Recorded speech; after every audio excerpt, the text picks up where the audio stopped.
کوئی ہو سکتا ہے نہ ڈیولپمنٹ ہے اور نہ ملازمتیں ہے، لیکن رہی صحیح وہاں روزگار کا ایک موقع۔ صاحب 10 منٹ میرے اور ذرا سن لے، یہ تو تجاویز ہے میرے بھائی، میرے اور ذرا سن لے بلوچستان کے، میں تو بلوچستان سے ابھی تک پاکستان میں تو نہیں آیا ہوں، پاکستان کا مبارک ہو ان لوگوں کے، لیکن ہم ان غریب بلوچستان کی بات کرتے ہیں۔ میں کہا آپ کا ٹائم پورا ہو گیا نا، 10 میرے اور ذرا سننے جناب چیئرمین بجٹ کے حوالے سے تو ٹائم میں کچھ وہ ریزرویشن ہے، تو وہاں زراعت کا ایک ان کا روزگار کا ایک موقع ہے، لیکن بجلی آپ کو معلوم ہے کتنے 2 گھنٹے ان کو ملتا ہے۔ اب 2 گھنٹے سے وہ باغات کس طرح سیراب کر سکتے، اپنا زراعت کس طرح آگے بڑھا سکتے؟ اب تو انہوں نے ایک فیصلہ کیا ہوا ہے حکومت کہ 2 مہینے تک تو ہم آپ کو بجلی دیں گے، پھر سر سے ہم بجلی دیں گے نہیں، اور انہوں نے کہا کہ ہم سولر پہ لائیں گے، سولر پر وہ تو نہیں دے سکتے، یہ تو ہمیں یقین ہے کہ پاکستان ابھی تک کہ ان کے پاس کچھ ہے نہیں تو کیا دے پائیں گے۔ تو جناب چیئرمین جب وہ بھی نہیں ہے اور زراعت کے حالت اور بجلی کے مہنگائی کے حالت اور بجلی نہ ہونے کی وجہ سے وہاں زراعت کے شعبہ تو تباہ ہو گیا۔ پھر دوسرا رہی صحیح بارڈر کے جو حالات تھے، ان کا ذرائع معاش اور ان کے ذرائع روزگار بارڈر تھے، تو جناب چیئرمین شرم اور افسوس کی بات ہے، ہمارے چمن کے بھائی کتنی پرامن 8 مہینے، میں سمجھتا ہوں کہ 8 مہینے، اور اتنی زیادہ ہزاروں لوگ روزانہ وہاں دھرنے پہ بیٹھے اور پرامن بیٹھے ہوئے تھے،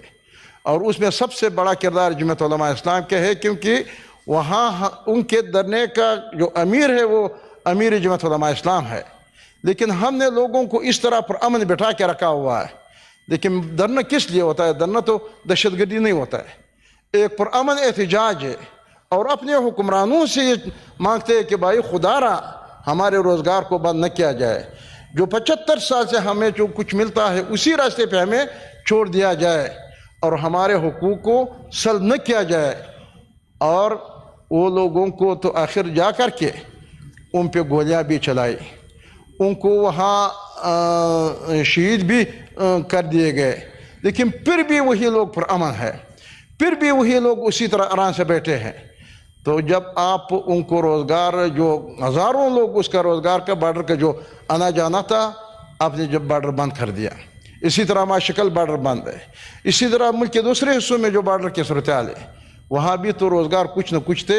وہاں بھی وہ بھی ختم کر دیا، جب زراعت بھی ختم ہو گیا، جب بارڈر بھی آپ نے بند کر دیا، اور وہاں تعلیم کے کوئی موقع تو ہے نہیں، تو اب ان حالات میں کسی بجٹ پہ اگر کوئی یہ کہے کہ میں اس بجٹ کو کیوں مخالفت کر لو اور کیوں یہ بجٹ پہ بولنا، تو میں سمجھتا ہوں کہ حکومت کے لیے اور حکومتی بینچوں کے لیے اور حکمرانوں سے ہماری ہی گزارش ہے،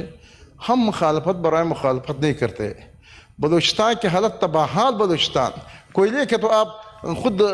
آپ کو معلوم ہے، ابھی لوگ تیسرا جو معدنیات نکالنے کا جو مزدوری کرتے ہیں عام لوگ، اب مزدوروں کو وہاں نہیں چھوڑ رہے، اور دکئی آپ کے سامنے ہے کہ دکئی بھی بند ہو گئی۔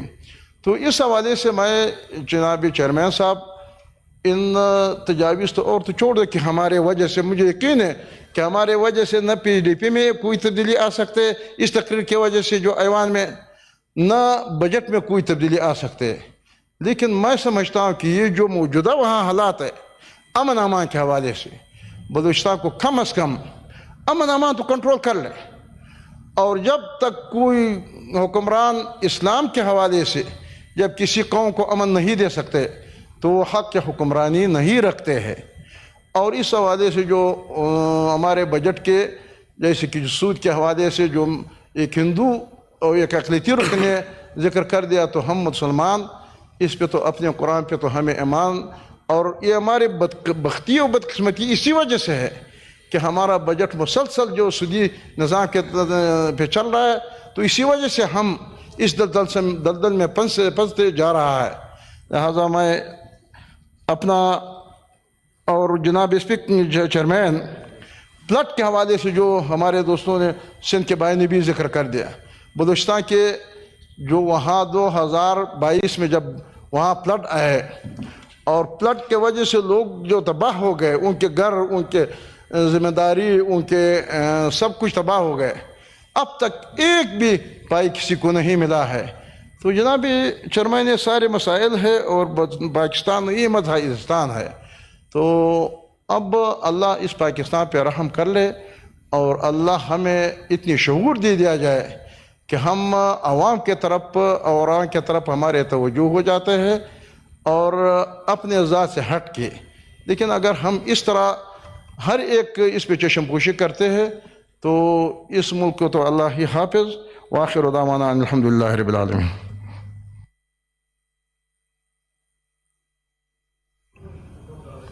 یہ